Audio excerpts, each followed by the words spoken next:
দ্রুতগতিতে এগিয়ে চলছে পায়রা সমুদ্র বন্দরের কার্যক্রম। মাত্র ৩ বছরেরও কম সময়ের মধ্যে চালু করা হয়েছে অপারেশনাল কার্যক্রম। তৈরি করা হয়েছে ওয়াটার ট্রিটমেন্ট প্ল্যান্ট সহ গুরুত্বপূর্ণ সব স্থাপনা। পায়রা সমুদ্র বন্দর কেন্দ্রিক উন্নয়ন কার্যক্রম নিয়ে চৌধুরী মোহাম্মদ আমিনুল মজলিসের ধারাবাহিক প্রতিবেদনের আজ দেখুন দ্বিতীয় পর্ব।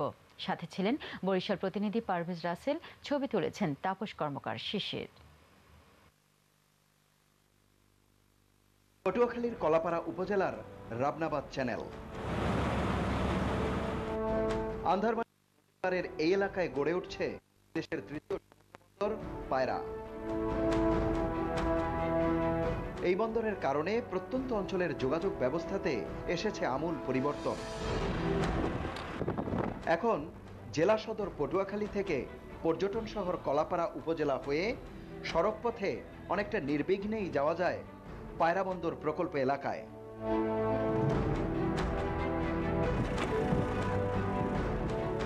এরই মধ্যে প্রকল্প এলাকা পর্যন্ত নির্মাণ করা হয়েছে ইট বিছানো সড়ক।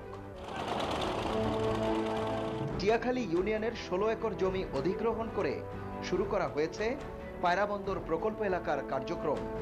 বন্দরের বর্তমান কম্পাউন্ডে এরই মধ্যে একটি প্রশাসনিক অফিস, কর্মকর্তাদের থাকার জন্য আবাসিক ভবন, নিরাপত্তা ভবন, ব্যারাক হাউস, অভ্যন্তরীণ সড়ক, শুল্কায়ন কার্যক্রম ও বিদ্যুতায়নের ব্যবস্থা করা হয়েছে। দেশীয় প্রকৌশলীদের মাধ্যমে নির্ধারিত সময়ের আগেই নির্মাণ করা হয়েছে ওয়াটার ট্রিটমেন্ট প্ল্যান্ট। 2,50,000 লিটার ক্যাপাসিটির ডিস্যালিনেশন ওয়াটার ট্রিটমেন্ট প্ল্যান্ট আজকে আমরা এটা সম্পন্ন করতে পেরেছি।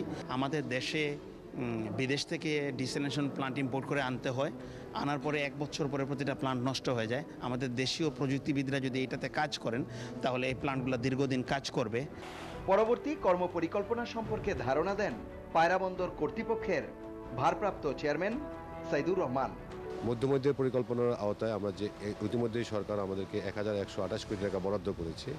এর মধ্যে জমি অধিগ্রহণ, কানেক্টিং রোড, আমাদের রিভার রোডের dredging, tug boat, pilot boat, বয়েলিং ভেসেল আমরা সংগ্রহ করতে যাচ্ছি। ইনশাল্লাহ আগামী 5 বছরের ভিতরে আমরা পায়রা পোর্টে ন্যূনতম একটা বাল্ক টার্মিনাল, একটা কন্টেনার টার্মিনাল, একটা মাল্টিপারপাস টার্মিনাল সহ অন্যান্য আনুষঙ্গিক সমস্ত কিছু সম্পন্ন করতে পারব। সংশ্লিষ্টরা বলছেন, বিরামহীন উন্নয়ন কার্যক্রমের কারণে প্রকল্প এলাকা এখন পরিণত হয়েছে আলোকিত জনপদে। পায়রা সমুদ্র বন্দর থেকে চৌধুরী মোহাম্মদ আমিনুল মজলিস, মাই টিভি। দর্শক, সময় হলো বিরতির, আর বিরতির পর জানিয়ে ফিরছি।